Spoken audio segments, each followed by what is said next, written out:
살짝 이렇게 인사하면 항상 기뻐하세요. 무더워도 짜증내지 말고 항상 기뻐하세요. 비가 내려도 인상 쓰지 말고 항상 기뻐하세요. 쉬지 말고 기도하세요. 범사에 감사하세요. 저는 그런 성도님이 참 좋습니다. 할렐루야. 오늘 말씀 제목 따라합니다. 최후에 웃는 자가 되라. 여러분은 시작에 웃는 자가 되고 싶습니까? 아니면 최후에 웃는 자가 되고 싶습니까? 아니면 시작도 웃고 최후도 웃고 싶습니까? 어찌되었든 바라고 소원하기는 마지막 최후에는 다 꼭 웃기를 축원합니다. 여러분 끝이 아름답고 끝이 창대한 축복이 있기를 축원합니다. 아멘 안 한 분들은 뭐 시작도 그저 그렇고 마지막도 그저 그렇게 돼도 잘 모릅니다. 아멘 똑바로 하시 바랍니다. 말씀에 아멘, 아멘, 아멘하고 그리고 말씀대로 아멘한 대로 사시기를 축원합니다. 우리가 어렸을 때 학교 다닐 때 많은 친구들 만나죠. 그때 보면 정말 똑똑한 친구가 있어요. 공부도 잘하고 집안도 좋아요. 하여튼 막 금수저입니다. 그래서 야, 저 친구는 앞으로 어떻게 될까 막 기대가 돼요. 세월이 흘러서 이렇게 만났는데 별 볼 일 없어요. 정말 별 볼 일 없는 거예요. 근데 어떤 친구는 학교 다닐 때 별 볼 일이 없었습니다. 집안도 그렇고 공부도 별로고 학교는 도시락 먹으러 오는 것 같고 그냥 쟤랑 인생을 저렇게 해서 앞으로 어떻게 될까 이런 생각을 한단 말이에요. 근데 세월이 흐르고서 만나봤더니 잘 된 거예요. 성공한 거예요. 여러분 그런 친구들이 있어요 없어요? 있습니다. 저보다 한 살 더 먹은 고향 형이 있습니다. 제가 고향을 중학교 2학년 때 올라와서 많이 고향에 아는 사람이 많지는 않아요. 근데 저하고 어렸을 때 친하게 지냈던 우리 제 옆집에 우리 장로님 아버지 장로님과 친했던 가정이 있어요. 장로님 가정이 형하고 굉장히 잘 놀았던 기억이 있어요. 이제 이 형 가만히 지금 생각해 보니까 좀 철이 없어가지고 좀 제가 막 챙겨주고 막 많이 도와줬어야 됐어요. 그리고 공부도 별로 못했던 것 같아요. 그러니까 그때는 공부 좀 하면은 이웃 큰 도시로 가가지고 다 고등학교도 다 그렇게 다니고 대학교도 그렇게 다니고 다 그렇게 하잖아요. 근데 공부도 별로니까 시골에서 그냥 고등학교 이렇게 다녔습니다. 그리고 이제 한동안 못 만나고 제가 이제 고향 떠나온 지가 40여 년 안 돼서 40여 년이 되는데 그 어렸을 때 중고등학교 때 한 번, 두 번은 만났었어요. 그리고 그 형을 오랜만에 만났는데 만났더니 해양수산부 국장이 되어 있는 거예요. 40대에 그렇게 막 이제 승진을 한 거죠. 행정고시를 합격하고 또 5급 사무관으로 들어가고 처음에는 안 풀리고 그 빛을 발하지 못하다가 어느새 막 쑥쑥쑥 올라가는데 여수 해수청장도 하고 해수부 국장도 하고 하여튼 저희 또래에서는 제일 잘 된 것 같아요. 그 형님이 지금은 안수집사고 교회 고등부 부장으로 있는데 하나님이 도우셔서 그 아버지의 뒤를 이어서 장로도 되고 해수부 차관도 되고 장관도 되었으면 좋겠어요. 우리는 처음에는 별 볼 일이 없을지라도 마지막이 더 좋아야 할 것입니다. 그것이 진정한 승자가 되는 것이죠. 사람들이 처음에는 열심히 해요. 대단한 꿈도 꿔요. 근데 중간에 미끄러지고 마지막에 별 볼 일 없는 그런 인생이 되는 것을 봅니다. 그러나 오늘 주께 나와 예배하는 우리 성도님들 처음에는 약하고 별 볼 일이 없어도 점점 나아지고 점점 좋아지고 점점 높아져서 마지막을 최후에 다 웃기를 간절히 축원합니다. 축원합니다. 오늘 말씀 보면 최후에 웃는 사람들이 등장합니다. 누구냐면 믿음의 조상 아브라함과 그의 아내 사라입니다. 21장 7절 6절 말씀 같이 읽습니다. 사라가 이르되 하나님이 나를 웃게 하시니 듣는 자가 다 나와 함께 웃으리로다. 할렐루야. 여러분에게 이 웃음의 축복 있기를 간절히 축원합니다. 지금 누가 웃고 있어요? 사라가 웃고 있어요. 사라만 웃고 있어요. 6절 다시 보면은 하나님이 사라를 웃게 하시니 듣는 자가 사라가 웃는 것을 다 듣는 자마다 나와 함께 사라와 함께 웃으리로다. 그러니까 사라도 웃고 남편 아브라함도 웃고 또 종들도 웃고 막 이웃 사람들도 막 웃고 경사가 난 거예요. 특별히 오늘 주목하고 싶은 말씀은 6절에 하나님이 나를 웃게 하시니. 따라합니다. 하나님이 나를 웃게 하시니. 여러분 오늘 우리가 예배하는 하나님은 우리를 비참하게 하나님입니까? 슬프게 하는 그런 하나님이십니까? 그건 하나님에 대한 오해예요. 오늘 말씀 보니까 우리 하나님 우리를 웃게 하시는 하나님이십니다. 즐겁게 하시고 기쁘게 하시고 복 주신 하나님을 믿으시면 아멘. 우리 하나님은 기쁨의 원천이십니다. 우리가 하나님을 믿고 하나님이 내 안에 있고 내가 하나님 안에 있고 주가 내 안에 있고 연합하는 삶을 살면 첫 번째로 나타나는 반응이 있어요. 뭐예요? 기쁨이에요. 기쁨. 예수 믿고 성령이 우리 가운데 들어오면 첫 번째 나타나는 반응이 뭐예요? 즐거워하는 거예요. 기쁨이에요. 성령 충만하면 기뻐합니다. 즐거워합니다. 사는 게 재밌습니다. 영성이 있느냐 없느냐 얼굴 보면 알아요. 표정 보면 알아요. 영성 있는 사람, 성령 충만한 사람은 활짝 웃고 기쁘고 즐겁게 사는 것입니다. 여러분 성령 충만하지 않으면 매사에 짜증내고 신경질 내고 화내고 그러는 거예요. 우리 성도들 성령 충만하시기 바랍니다. 기쁘고 즐겁기를 축원합니다. 우리 하나님은 기쁨의 원천이에요. 그래서 우리 안에 하나님이 오시고 성령께서 오시면 우리에게 기쁨을 주시는 줄 믿으시면 아멘. 또 하나님은 여러분의 얼굴에서 웃음 보기를 원하시는 줄로 믿으시면 아멘. 여러분 우리가 하나님께 인상 쓰며 예배하기를 원하실까요? 이렇게 표정 없게 예배하기를 원하실까요?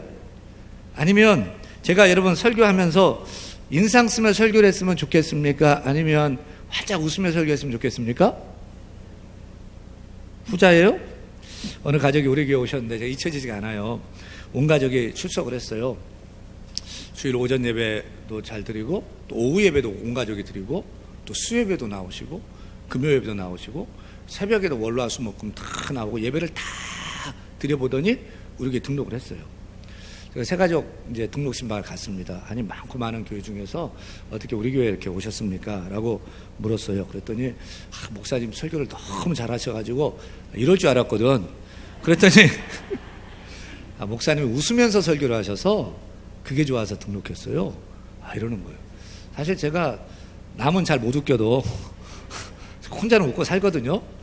근데 목사님이 웃는 게 좋아가지고 우리 교회를 등록했다고 하는 거예요. 그 말 생각해보면 그 말이 맞는 말이에요.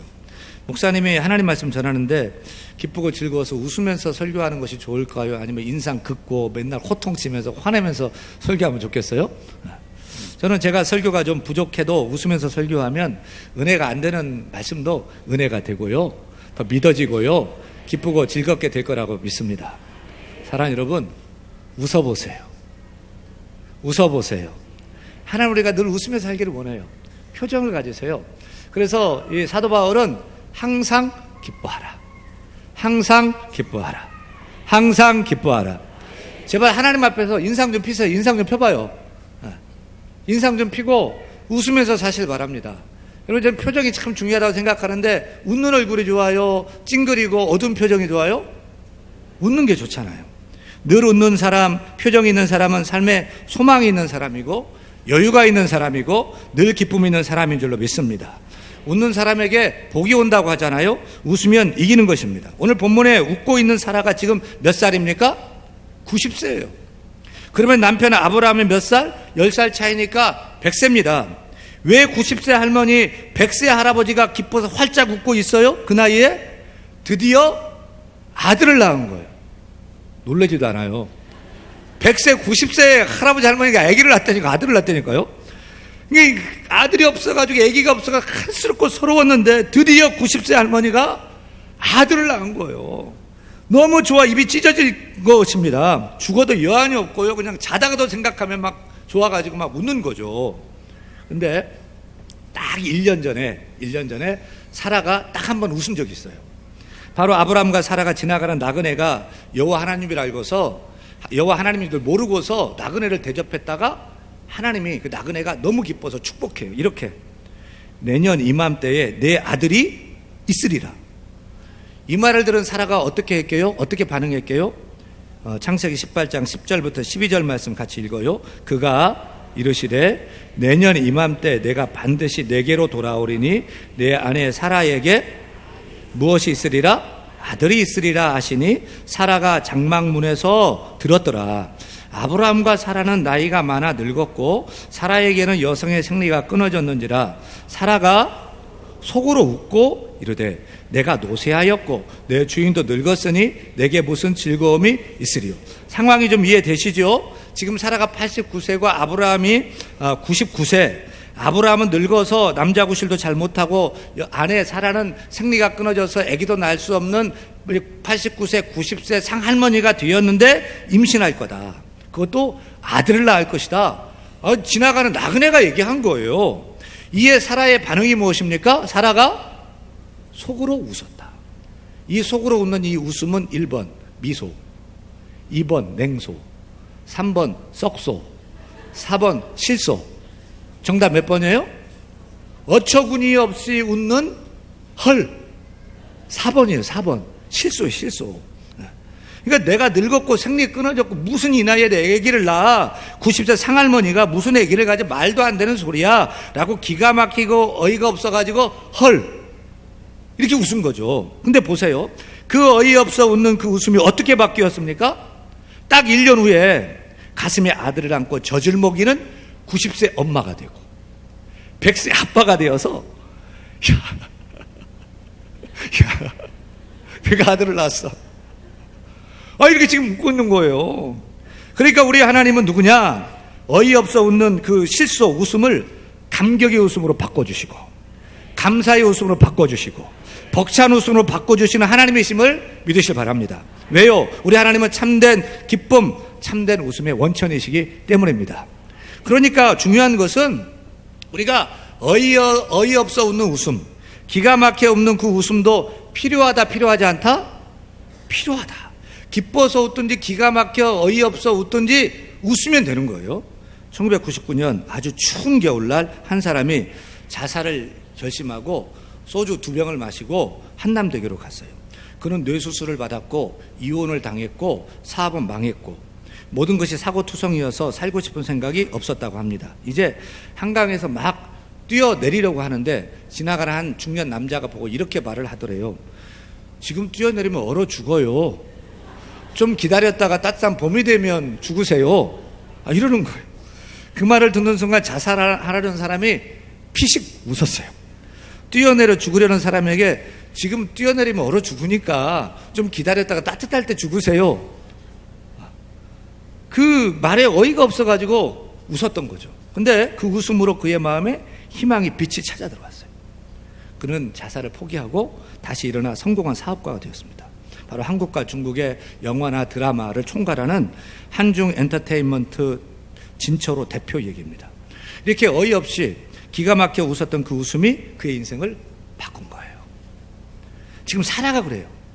평생에 아기를 갖고 싶어도 갖지 못했는데 이제 완전히 포기한 89세 할머니가 아기를 갖는다는 그 소식에 기뻤던 것이 아니라 말도 안 되는 웃음이라면서 불신의 웃음을 웃었어요. 하지만 그 웃음을 하나님이 받으셨어요. 그리고 마침내 아브라함의 나이 100세, 아내 사라의 나이 90세의 아들을 낳게 하셨어요. 그리고 그 아들의 이름이 뭡니까? 이삭. 이삭의 뜻이 무엇입니까? 웃음. 이 웃음은 어떤 웃음입니까? 어이없어 웃는 실소가 아니라 하나님의 그 웃음을 진짜 웃음으로 바꿔주신 것입니다. 아들을 주신다는 하나님의 약속을 받은 지 25년 만에 아브라함의 나이 100세의 아들을 얻은 거죠. 그동안 참으로 우여곡절이 많았잖아요. 그런데 드디어 마침내 웃게 된 거예요. 인생 끝자락에 정말 소망이 없었는데 정말 참된 기쁨을 얻게 된 거예요. 다 끝난 줄 알았는데 100세의 아들을 얻었으니 얼마나 기쁘고 행복했겠습니까? 웃음 짓게 하는 아들 이삭, 그 웃음이를 볼 때 절로 웃어 우습게 되는 아브라함과 사라는 최후에 웃는 자가 된 거죠. 저는 제 인생 말년이 최후에 마지막에 행복하고 마지막에 웃는 자가 되고 싶습니다. 제가 목회를 하면서 제일 부러운 사람이 한 사람이 있어요. 누굴까요? 저는 원로 목사님이 제일 부러워요. 목회하면서 좀 힘들고 또 어렵기도 하셨겠지만 마지막에 평안하시고 마지막에 그렇게 웃으며 사시잖아요. 우리 목사님이 우리 교단 15,000개 교회의 총회장도 지내셨고 지금 증경 총회장단의 회장으로 계시는데 증경 총회장님들 이렇게 모인 데 가봤더니 우리 목사님을 제일 부러워하는 거예요. 왜 그럴까요? 그 다른 총회장 목사님들을 교단에서 내놓으라고 목회도 다 하셨는데 죄송하지만 많은 분들이 말년들이 안 들어요. 교회가 문제가 생기고 쪼개지고 또 목사님은 막 교회에서 쫓겨나기도 하고 또 막 충격으로 돌아가시고 아들이 먼저 천국 가고 이런 분들이 많아요. 여러분, 한국 교계를 보세요. 참으로 대단했던 그 목사님들이 말년에는 안 좋은 분들이 많잖아요. 마무리가 중요합니다, 목회도. 근데 우리 목사님은 하나님의 은혜로 교회도 평안하고, 또 목사님도 건강하시고, 사모님과 쎄쎄쎄 하시면서 잘 지내시고, 온 교인들과 주위 사람들에게 존경받는 목사님으로 계시잖아요. 저는 더도 말고 덜도 말고 은퇴 후에 우리 목사님처럼만 되었으면 소원이 없겠어요. 목회 잘하시는 여러 선배 목사님들을 봐도 잘하신다 했는데 나중에 그게 막 문제가 생겨가지고 참 말년에 어려움 당하는 그런 모습을 보면서 끝까지 달려가서 아름답게 은퇴하고, 참 이게 귀한 일이고 아주 드문 일이더라고요. 저도 우리 목사님처럼 끝까지 존경받는 목회를 하고 싶고요, 퇴직하고도 현직 때보다도 더 존경받는 그런 목사님 되고 싶습니다. 참고하시길 바랍니다. 사랑하는 여러분, 우리는 최후의 웃는 자가 되어야 할 줄로 믿습니다. 저 천국에서 우리가 최후에 다 웃겠지만 이 땅에서도 어떤 처지에서도 축복받고 승리하는 최후의 웃는 자가 다 되기를 간절히 축원합니다. 그렇다면 우리가 최후에 웃어야 되는데 진정한 승자 되기 위해서는 어떻게 해야 되죠? 우리가 최후에 웃는 자가 되기 위해서는 첫째, 어떤 순간에도 뭘 붙잡아야 돼요? 약속의 말씀을 붙잡고 믿고 기다려야 됩니다. 아브라함이 몇 세 때에 아들을 낳을 것이라고 약속을 받았습니까? 25년 전 75세 때에 약속을 받았어요. 그리고 약속대로 아들을 낳았습니까? 그 약속이 뻥이었습니까? 아들을 낳는 약속대로 됐어요. 몇 세에 아들을 낳았죠? 100세에. 그러면 왜 하나님은 75세에 약속하셨으면 그 다음에 76세에 아들을 낳게 하시지 않았어요? 하실 것이지 왜 25년을 기다리게 해가지고 100세에 아들 주게 했을까요? 어차피 줄 것이면 빨리 주시지 왜 그렇게 애간장을 태웠을까요? 그것은 아브라함의 관심과 하나님의 관심이 달랐기 때문입니다. 아브라함의 최대 관심사는 빨리 아들을 얻는 거예요. 근데 하나님의 최대 관심사는, 하나님은 아브라함이 믿음의 사람으로 성장하기를 원하셨던 거예요. 하나님은 아브라함이 당장이라도 아들 낳을 수 있도록 해줄 수 있지만 그의 믿음이 자라도록 바로 아들을 주지 않았던 거예요. 아브라함이 할 수 있는 나이에 아들을 낳은 것이 아니라 철저히 할아버지가 되게 하고, 그래서 아들을 낳을 수 없는 상태까지 몰고 가신 것입니다. 그래서 하나님은 아브라함이 자기는 이제 소망이 없으니까 하나님을 소망하고 하나님을 전적으로 믿고 그 약속 붙들고 나아갈 수 있도록 하나님이 그렇게 몰고 가셨던 거예요.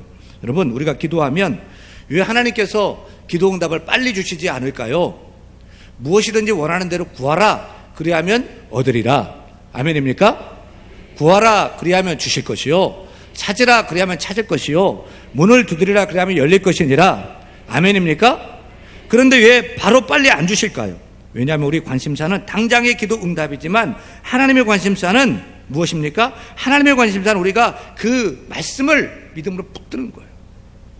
말씀하셨으니까 반드시 응답될 것이라고 그 믿음을 붙드는 거예요. 그 하나님의 약속의 말씀을 끝까지 믿음으로 붙들고 끝까지 의지하고 하나님만을 절대적으로 믿고 바라보기를 하나님은 원하셨기 때문인 것입니다. 하나님 우리가 믿음이 자라기를 더 원하셨던 거죠. 그러면 결국 어떻게 됩니까? 창세기 21장 1절 말씀 같이 읽어요. 여호와께서 말씀하신 대로 사라를 돌보셨고 여호와께서 말씀하신 대로 사라에게 행하셨으므로 사라가 임신하고 하나님의 말씀하신 시기가 되어 노년의 아브라함에게 아들을 낳으니. 할렐루야. 따라합니다. 하나님의 약속하신 말씀을 믿고 붙들면 내가 원하는 시간이 아니라 하나님이 원하는 시간에, 내가 원하는 대로가 아니라 하나님이 말씀하신 대로 이루어진다. 영국의 위대한 설교자 F.B. 마이어 목사님이 왜 빨리 아브라함에게 아들을 안 주셨는지 이렇게 적고 있어요. 하나님은 자신이 정한 때를 가지고 계신다. 그런데 우리는 그것을 알게 되어 있지 않고 또 알 수도 없다. 우리는 그 시간이 오도록 기다려야 할 따름이다. 만약에 하나님이 하란에 있던 아브라함에게 약속의 자녀를 품에 안기까지 25년을 기다려야 한다고 미리 말씀하셨더라면 그는 아마도 낙담했을 것이다. 따라서 그분의 은혜로운 사랑 가운데서 그 필요한 세월의 길이가 감춰졌던 것이다. 그러므로 기다리는 자들이여 용기를 내라. 당신은 당신을 실망시킬 수 없는 일을 기다리고 있다. 당신은 정해진 시간보다 5분도 늦지 않으실 그분을 기다리고 있는 것이다. 머지않아 당신의 슬픔은 기쁨으로 변하게 될 것이다. 사랑하는 여러분, 최후에 웃는 자가 되기를 원하십니까? 여러분의 슬픔이 기쁨으로 바뀌기를 소원하십니까? 그렇다면 말씀을 붙잡고 하나님의 때를 믿고 믿음으로 기다리시기를 바랍니다. 내 뜻 붙잡지 말고 하나님 말씀을 붙드는 여러분 되기를 축원합니다. 하나님의 말씀은 하나님의 때에 이루어질 줄로 믿습니다. 그 신실한 믿음으로 인내하면서 기다리는 믿음의 사람이 다 되어서 우리 모두가 마침내 웃고 기뻐하는 이삭을 안아보는 축복의 주인공 다 되기를 간절히 축원합니다. 한 가지 더, 아브라함이 드디어 100세의 아들 이삭을 낳아 안고 최후의 기뻐 웃었어요. 근데 그 최후의 그 웃음이 계속되고 그 최후의 그 축복이 더 계속돼야 되지 않습니까? 그렇게 하기 위해서는 어떻게 해야 되냐면 둘째, 계속해서 뭐 해야 돼요? 순종해야 돼요. 이삭이 태어났을 때 아브라함이 제일 먼저 한 일이 무엇입니까? 기뻐 동네방네 돌아다니면서 광고하고 홍보하고 자랑하고 잔치했습니까? 아닙니다.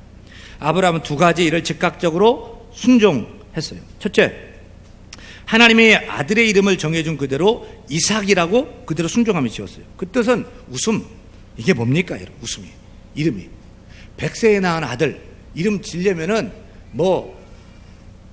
저 같으면 제인이라고 짓든지 대중 이렇게 짓든지 명박 이렇게 짓든지 이렇게 아들 낳았으면 크게 대라고 이렇게 지어주면 좋잖아요. 근데 웃음, 나중에 친구들이 야 너는 코웃음이냐 비웃음이냐 어이없는 웃음이냐 막 놀릴 거잖아요. 제가 이 아들을 셋 낳고 이름을 지을 때 우리 이제 어른들한테 절대로 이름 지어달라고 부탁하지 않았습니다. 부탁해서 엉뚱하게 지어주시면 그대로 순종해야 되는데 그 싫어가지고 제가 안 물어봤어요. 그리고 그냥 저희 아내하고 고민하면서 희망, 길, 솔 그렇게 이름을 지었습니다. 아브라함 100세 낳은 아들 이삭이라고 하나님 지으라는데 제가 볼 때 내가 아빠라도 마음에 안 들었을 것 같아요. 그래도 순종하면서 이삭 웃음이라고 이름을 지었어요. 두 번째 순종은 낳은 지 8일 만에 뭘 행했어요? 할례를 행하는 순종을 했어요. 이게 쉬운 일일까요? 그렇지 않을 것 같아요. 100세에 낳은 아들 얼마나 귀한 아들입니까? 마취제가 있어요? 수술용 칼이 있어요. 지금부터 4000년 전에. 할례도 많이 안 해봤는데 그 핏덩이 아기의 일주일 된 아기를 고추 끝들이를 돌칼로 못할 것 같아요. 하지만 아브라함은 하나님 말씀대로 순종했어요. 심지어 100세에 낳은 아들이 잘 자라 너무 예쁜데 번제로 드리래요. 그 말씀도 순종했어요. 그래서 아브라함이 계속해서 최후에 웃는 자가 되고 계속해서 하나님의 축복을 받게 된 줄로 믿습니다. 여러분, 끝까지 웃는 자가 되기를 원하십니까? 하나님 말씀에 순종하십시오. 올라갈 때도 순종하고 내려올 때도 순종하고 젊을 때도 순종하고 다시 할게요. 올라갈 때도 순종하고 내려갈 때도 순종하고 여러분 끝까지 축복받아야 되잖아요. 끝까지 웃어야 되잖아요. 젊을 때도 순종하고 늙어 꼬부라질 때도 순종하고 또 순종하기를 축원합니다. 저는 여러분이 오늘보다 내일이 더 밝고 오늘보다 내일이 더 웃는 자가 되기를 간절히 축원합니다. 그렇게 되기 위해서는 하나님 말씀을 믿고 끝까지 붙들기를 소원합니다. 끝까지 순종하시길 바랍니다. 올라가도 내려가도 순종하며 변치 않기를 축원합니다. 그럼 하나님께서 아브라함과 사라를 웃게 하셨던 것처럼 우리 인생도 웃음이 넘치는 인생으로 만들어주시고 우리 처음도 중간도 마지막도 최후도 웃는 자로 만들어주실 줄로 믿습니다. 그렇게 다 되는 우리 모든 교우들이 다 될 수 있기를 우리 주 예수 이름으로 간절히 축원합니다. 축원합니다.